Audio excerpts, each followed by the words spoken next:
So today I found this really funny article from, the good old site fuzzilla.com, which says Linux is the world's most vulnerable operating system, right? So let's see why. Maybe it's a good point. Linux is well known for being not good, and let's just see what the site says. Maybe we'll get enlightened. So, world's worst are Debian, Android, macOS, and Ubuntu. Alright, so the idea that Microsoft Windows is the world's most buggy and vulnerable operating system is pants. Pants.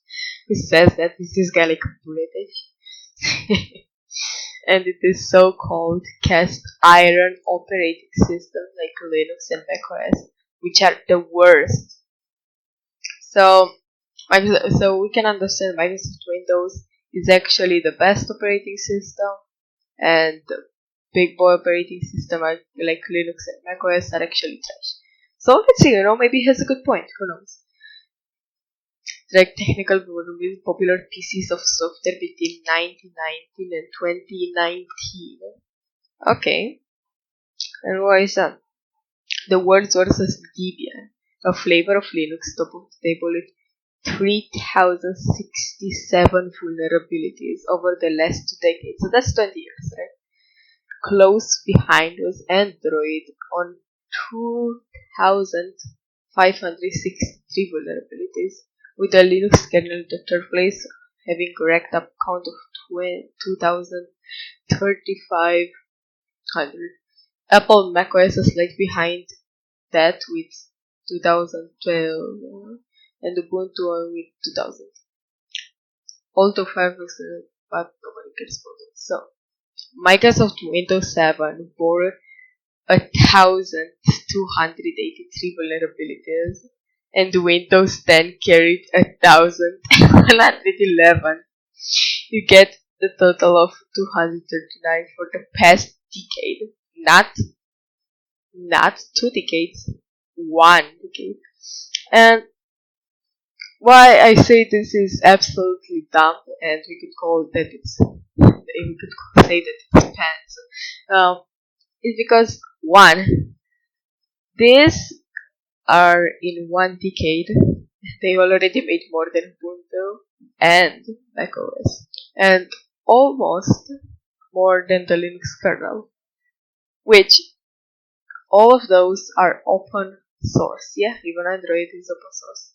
All of these are open source, which means that everybody in this world can literally edit them. Like if you go in here, Android open source, you can just go like this, and yeah, it's open source, which means that if anybody wants to, edit the code, they can do it. It's open source.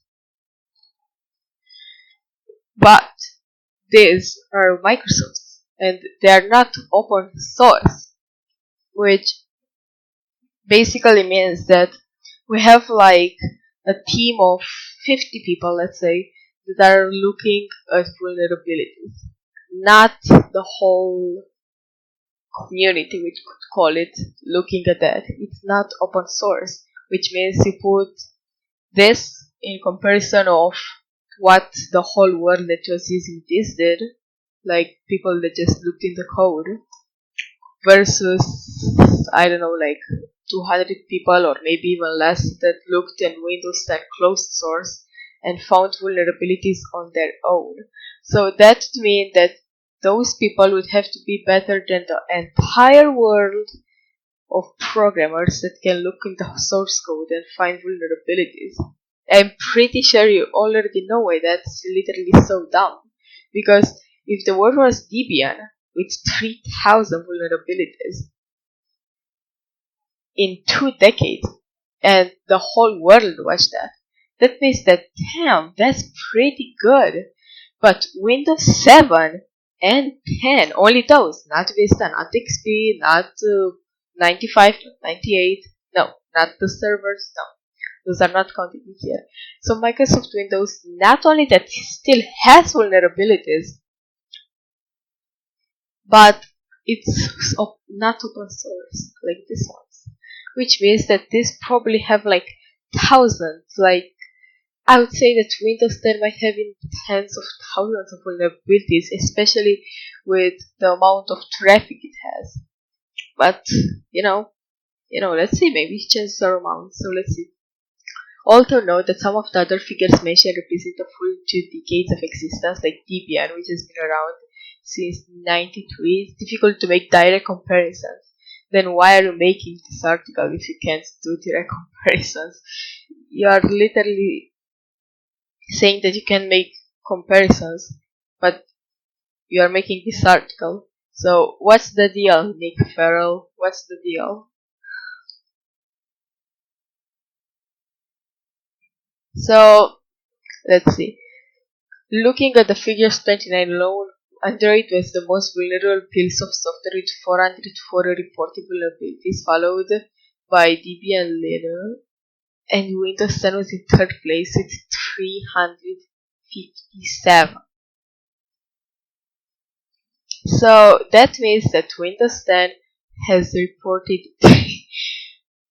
only 3 less cases than Debian, which I think it's almost kind of weird because there's only these many reported, which means that, for example, if I don't know, let's say my whole computer crashed right now, that means that I would probably not even maybe report it because that would just be kind of useless, I would see, because oh well, I don't know, the electricity went out or something like that, which is weird because Windows 10 has more vulnerabilities than this. And also, one of the problem with this article is it doesn't have a source. Where is the source? I see no source.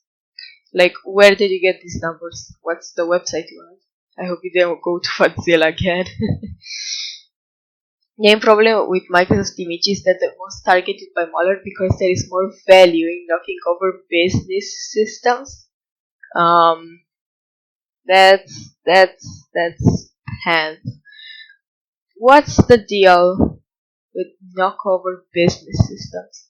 You realize that business systems mostly use Linux for servers, right? And I think that they would be mostly targeted, but not because business systems, because it's the most used operating system.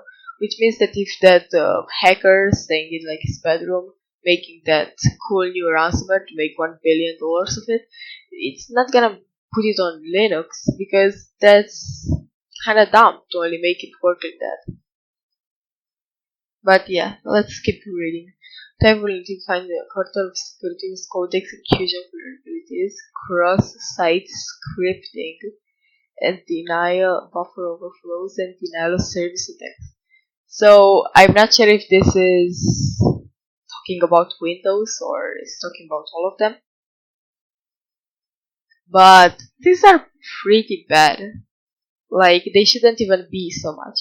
What I'm trying to say in here is that I hope you all realize that Windows 10 is the most used operating system in the world, right?